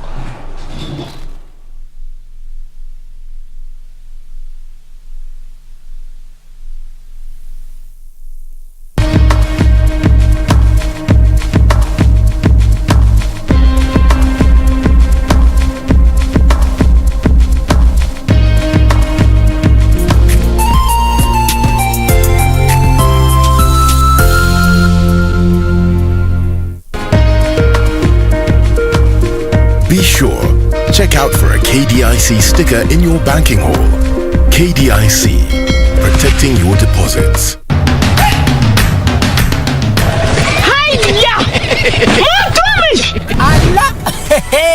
Nissan Serena ndio hii, na unaweza kuwa wewe ndio tunapikia simu. Kodi ya Nissan Serena ni NS, alafu kisha kwenye amount ni 50 bob. Hii Nissan Serena tunakupatia na shilingi 50. Kujiunga na QuickBid ni rahisi. Enda kwenye M-Pesa, bonyeza paybill, kisha weka business number 4032353. Kwenye account, weka kodi ya bidhaa unayotaka na bidi yako ya chini zaidi. Kwa mfano, TV 16. Kisha weka shilingi 20 tu kama idadi yako. Weka bidi yako pia kwenye www.quickbid.co.ke. Kumbuka, bidi ya chini zaidi ya kipekee ndio hununua. QuickBid, bidhaa bora kwa bei ya chini. This is where it all began. As the mother of broadcasting in Kenya, you can trust KBC to bring you authentic news and programs to your living room. As KBC, we take pride in our unrivaled heritage as Kenya's trusted national broadcaster. Commanding over 92% digital television signal coverage of our country, 23 radio services that cut across our entire language spectrum, a national, regional and international digital presence backed by the most experienced and top-notch broadcast professionals in the industry. A very good evening to you. The new look Kenya Broadcasting Corporation is truly ahead of the pack. Turn to the mother of broadcasting in Kenya for stories that resonate with our identity, our aspirations as a people united in purpose. Real stories of hard work, of passion, of creativity, of big dreams. Stories that cement our nationhood. Stories that bring us together as one. We take pride in our shared heritage and destiny. KBC, informing, educating and entertaining Kenyans as one nation. KBC, Kenya's listening, Kenya's watching. 远风伴吹散沉香，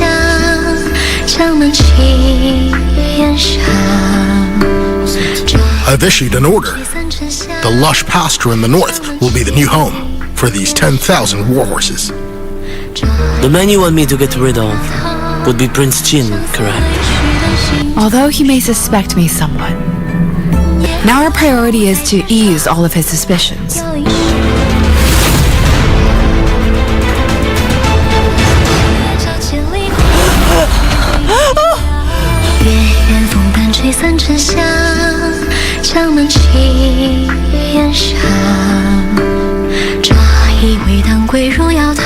Quiero amarte de una forma diferente, de otro modo. We've got to try and put it out before it spreads. Hurry up!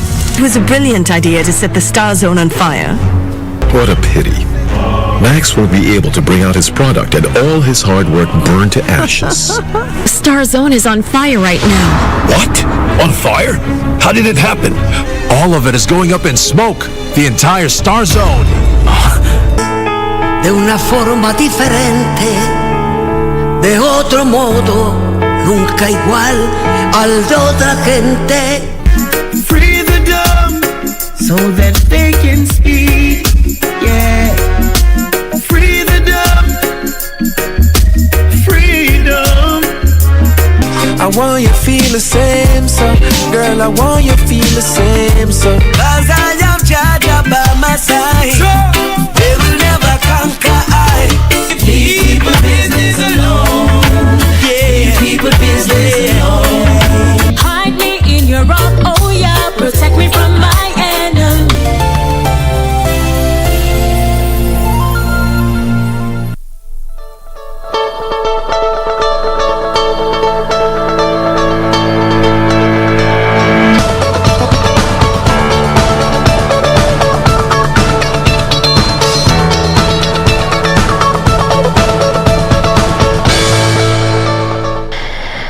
Alright, so from those facts and myths, Dr. Nabiswa is here ready to help us understand more.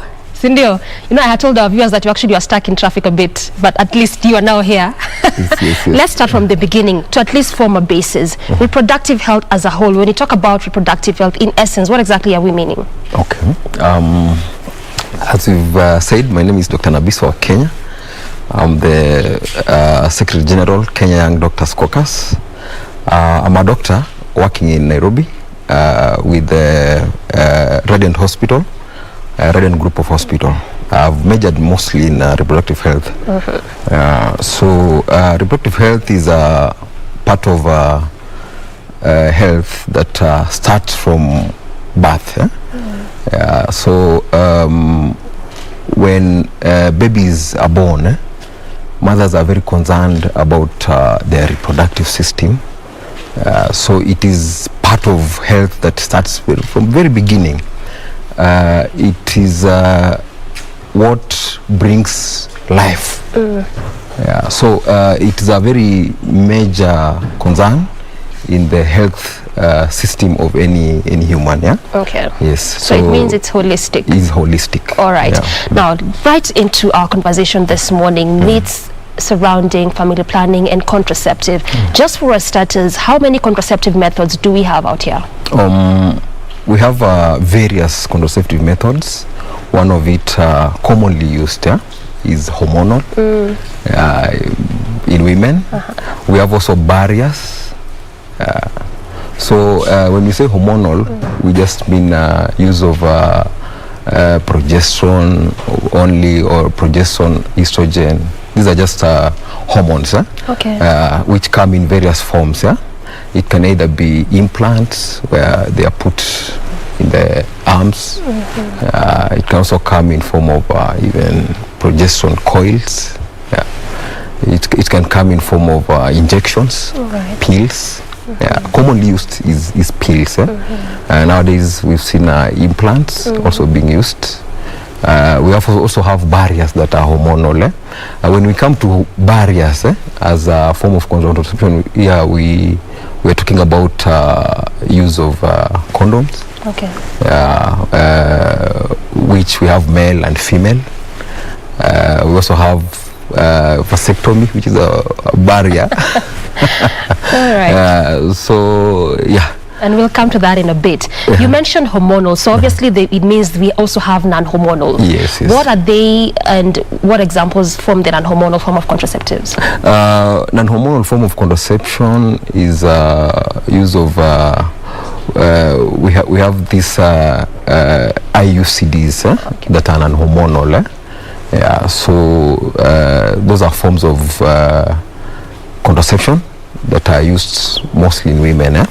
Yeah, but when we talk about hormonal contraception, it's not only limited to women. Nowadays, we are also having places where they are developing use of hormonal contraception in the male. Okay. Yes.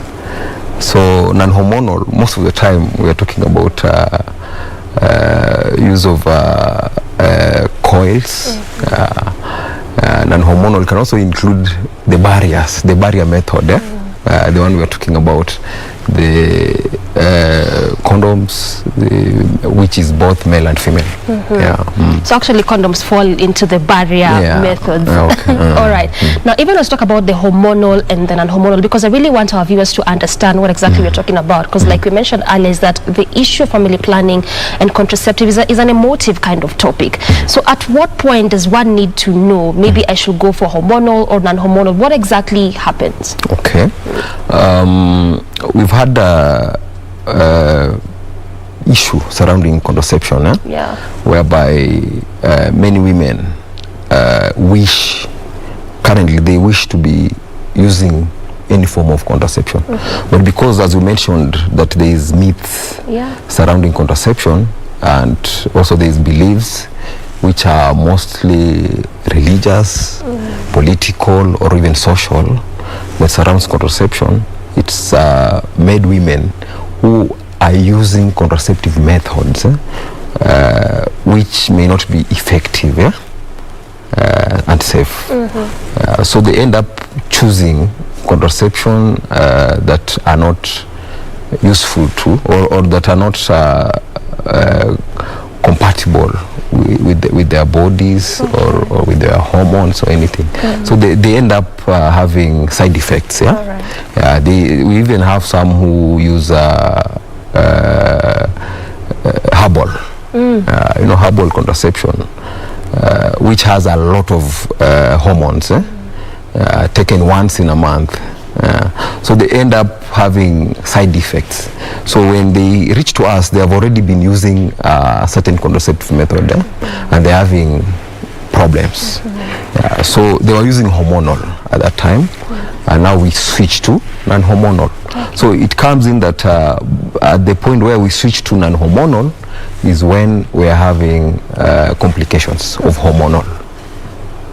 Form of contraceptives. Yes. So again, just borrowing from what you're saying, then it means that there needs to be a process and a procedure before actually one starts using or acquires any form of contraceptive. Very right. What is the process?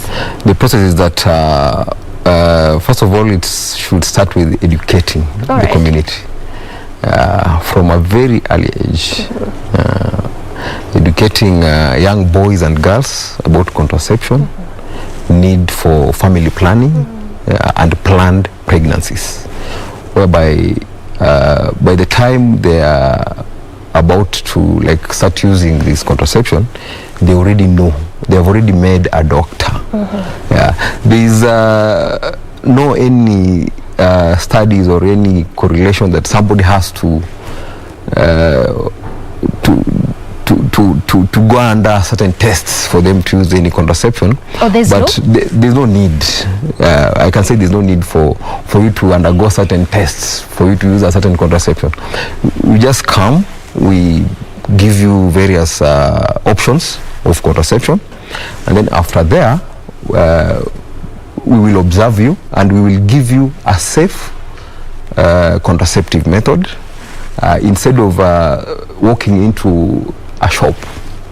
Nowadays they are lying to people out there that herbal, through various ways. We've had countries exporting they are contraceptive. They call it herbal into Kenya. Now Kenyans buy it thinking that it's herbal, but it's just chemical contraception with a lot of hormones.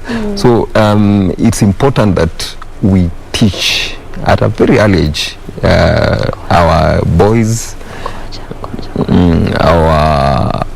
our girls at a very early age about use of contraception. All right. Well, you've just said that there's actually no need for a test, which I think that does away with most kind of thinkings, because you always think that for me to get a proper kind of contraceptive, then perhaps the doctor or the gynae needs to examine me to understand also how my body system works for them to prescribe a proper contraceptive for someone. There's no that I can say there's no need. We just have to have a small conversation as a doctor. I will give you various methods, but this is important, maybe due to certain things. Maybe you want to give birth in coming, let's say 2 years, 3 years. I will give you a certain method that will prevent that. If maybe you just want to prevent pregnancy for 6 months, I will give you a proper contraception because of that circumstance. But body-wise, there's no need. There's no problem.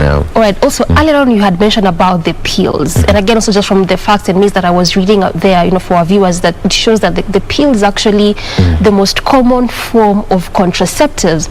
And I'd like, and also I know our viewers would like to understand, we have all these methods that you also explained to us when you were beginning, but why does the pill form the bigger chunk of the most common form use of contraceptive? What is it about the pill? Pills, we have several. We have two mostly used hormones in pills, whereby we have progesterone only, and we have the combined ones, where they have progesterone and estrogen. So they mostly used in women currently, whereby somebody takes a pill once in a month, daily. So also depending with either they are breastfeeding or they are not breastfeeding, that's why they will take either progesterone only or progesterone combined with estrogen. So mostly progesterone only used in women who are breastfeeding. So there are form of contraception that have been in use and they are commonly used, and they are also safe. The preventive rates is very, very high. There are myths surrounding it. We have people complaining that they maybe cause excessive bleeding. We have others say that they are leading to swelling of their lower limbs. But the rates of the side effects is lower than unplanned pregnancies. So pills are one of the most used contraception, well prescribed by a doctor or a gynecologist. So it's because of the rate of the side effects which are lower, that is why they are most commonly used. Yes. All right. They also do not involve a lot of process for you to acquire it. Unlike implant, whereby you will have to go to the doctor and then they will have to take you under say some small surgical procedure of inserting it. Pills you just buy and then you start using it. So they're easily used because of their accessibility. Okay, but also understand sometimes one might forget to take the pill. So again, how does it make it easy to use? Because if they're taken daily, what happens if you just happen to forget, as opposed to the implant where after it's inserted, that's it? I can say that's part of its setback. Okay. When you're having, you have to remind yourself that you need to take a pill daily. And if you forget, maybe for 2 or more days, it may lead to you getting pregnant, but forgetting one day it may not. Okay. Well, that's interesting. All right, one day will not interfere with the hormones. It will interfere. What about the emergency pill? Because again, also there's been an abuse of this kind of pill, especially amongst the younger women and adolescents. And we'll come to adolescent and younger women perhaps a bit later. But the abuse of e-pill, in terms of side effects or the effects therein, and even long term, help us understand, because sometimes people really don't understand how the kind of effect it might have long term. I can say when we talk about emergency pills, I will categorize it to high dose hormonal contraception. Among it, I will also put herbal. So if you take e-pills, you are taking a high dose of hormones in your body, and you are taking it once. So if you repeat it, let's say monthly, every month you are taking an e-pill, you are putting high hormones of estrogen, of progesterone into your body, and we have side effects of these high dose hormones. What we call DVTs. DVTs, just swelling of the lower limbs, which may also affect the heart. It also affect the brain or even the chest, the lungs. So it can also interfere with the flow of the menses. So it's advisable that they are not taken frequently. The way most would take it frequently. Yes. All right.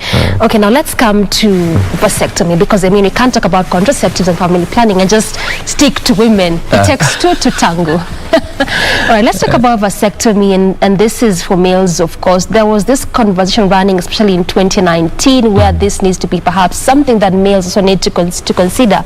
But it didn't quite receive the positive kind of reception, especially from males. Let me pick your mind on just male contraceptive and vasectomy, to be precise. What I can tell you is that male contraception is one of the most effective way of let's say contraception, or family planning as a whole. Family planning as a whole, So currently we have vasectomy, which is commonly used, I can say, worldwide.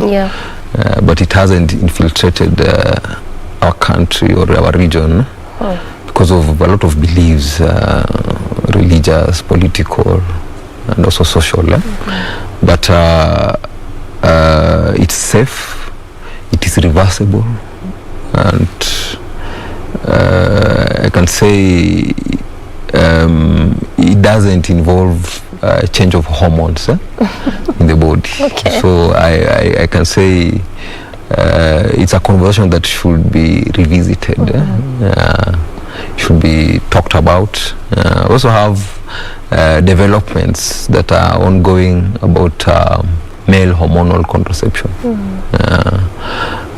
So we've seen people going for vasectomy recently, and it's a safe way of birth control, planned pregnancies. I can say it's a conversation that we should start talking we should engage in further. But let's talk a bit about that reversibility part, because I think for most people the fear actually comes in that bit of perhaps someone actually undergoes that, they get a vasectomy, then again 3 years down they feel like, okay, fine, I think I really want to have a child.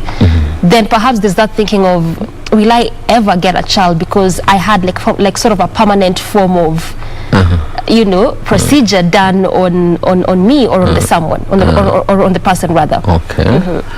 I can say is if there is anything that happens post vasectomy, and it's maybe leading to infertility, I can say it is just one of the small side effects of any other contraception. Just like we have women using hormonal either implants, and then after they are very, very small percentage, very, very small percentage of them do not maybe get their periods, or some of them even do not conceive again. Just like vasectomy and its reversibility, it's just a very small percentage that shouldn't be feared by many. Provided we demystify any myths that surrounds it, I think it should be impressed. And though it involves, it's a surgical procedure, so it may be financially involved, both the initial process and reversing of it. Okay. So now, when you talk about those fears, because just borrowing from what happened in 2019 when this conversation sort of began, and the way I was telling you is that actually it got sort of like a backlash even from the males. And one of the things that was really ongoing was that males said that the side effects is one of those things that they can't stand. But then their female counterparts would say, this is also what we get when we take the kind of contraceptives that we take even as females. I can say these are just fears. These are myths, which it shouldn't take too long before people are educated about use of this kind of contraceptions. So it's a process for you to convince Kenyans that, or you to convince a person that you should undergo this kind of process for you to control your family. Maybe you're having already enough family of children, and you want to not burden your wife with hormones, hormonal use. Maybe she's having already side effects, and you want to say that you want to control the family. You should undergo such a kind of contraceptive methods. All right. So you're rooting for vasectomy as a form of family planning? It is a form of family planning. It is a form of family planning that has been in use, and just like any other family planning method, it should be embraced. Okay, now let's talk about adolescents and the younger women, because again, let's face it, in as much as we may not really want to perhaps have this conversation about adolescents and teens taking contraceptives, but it's already out there. I mean, a good number of them would even are having actually sex. And there's that belief of, it's culture, religious. Why are we talking about contraceptives for teens and adolescents? Yes. When you talk about contraception in teens, especially just post-puberty, it's a very sensitive matter, especially when our laws strictly does not allow maybe sex before 18 years old, but we're having kids in primary school, in high school, engaging in sexual activities, and at the same time they get pregnant. This is what we are calling now unplanned pregnancies. So it's something that it's long overdue that we should be talking about, educating them, introducing even this form of contraceptions. It's just my opinion, No one should castigate you. It's my opinion that we should introduce to the team. We should introduce. Let us encourage that in primary school they are told, they explain to them that there is a safe method of preventing unwanted pregnancies. So it's a conversation that should be ongoing. So yes, we should. All right.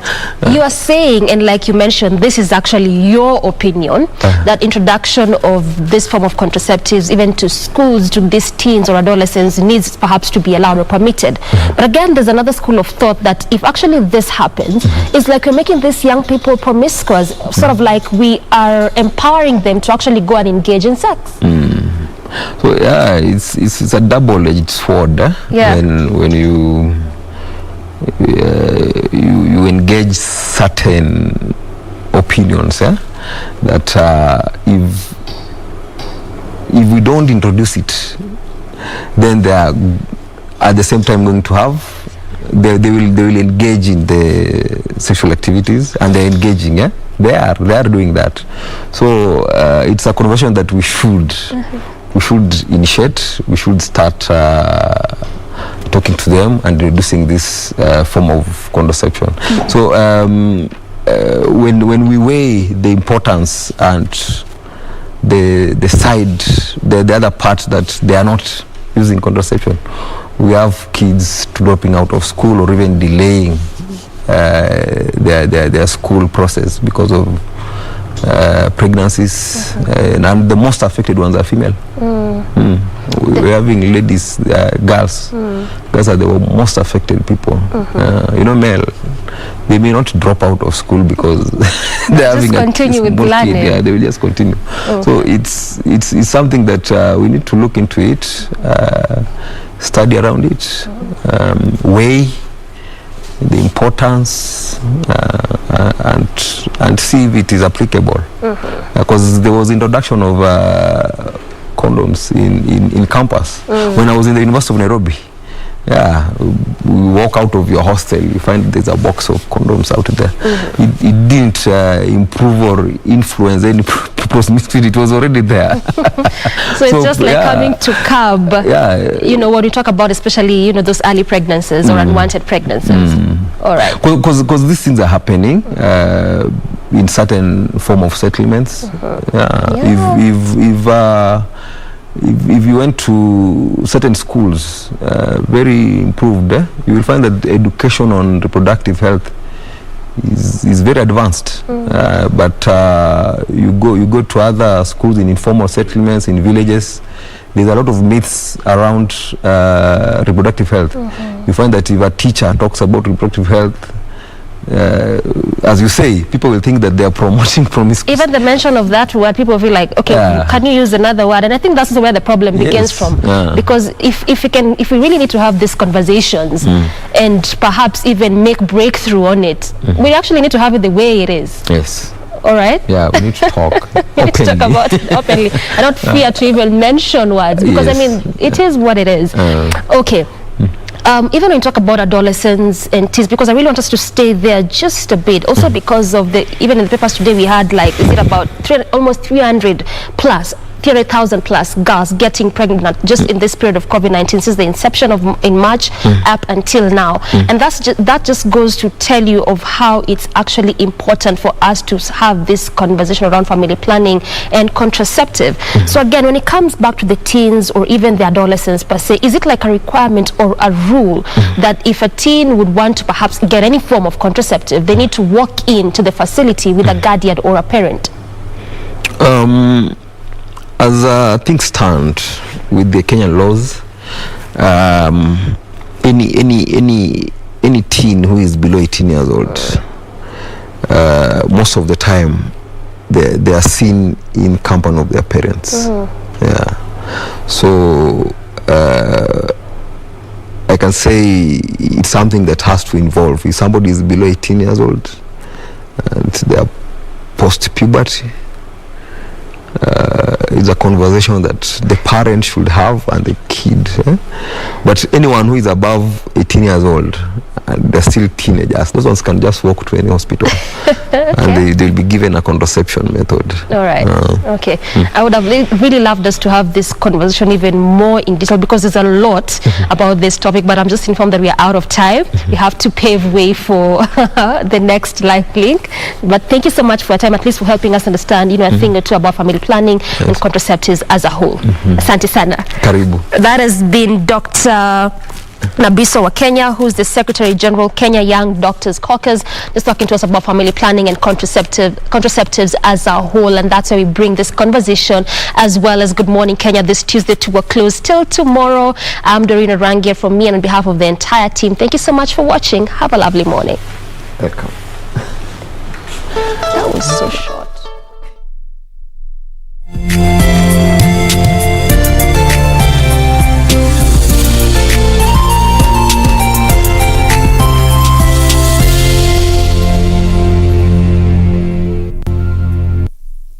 Siku moja mosquito ilipata ujauzito, ikazaa mtoto. Sasa hiyo mama ya mosquito ikatuma mtoto mosquito iende ikapige doria, iwache kukaa kwa nyumba. Sasa hii mtoto mosquito ikaenda ikarudi. Hii mtoto mosquito ikaambia mama yake, mama, mimi nimeenda kila mahali watu wanapigia mimi makofi, watu wamefurahiana na mimi sana. Mama, hii mosquito ikaambia mtoto yake, hao wapigi wewe makofi eti wanafurahia wewe, hiyo walikuwa wanataka kuua wewe. Ili kupata skiza tune hiyo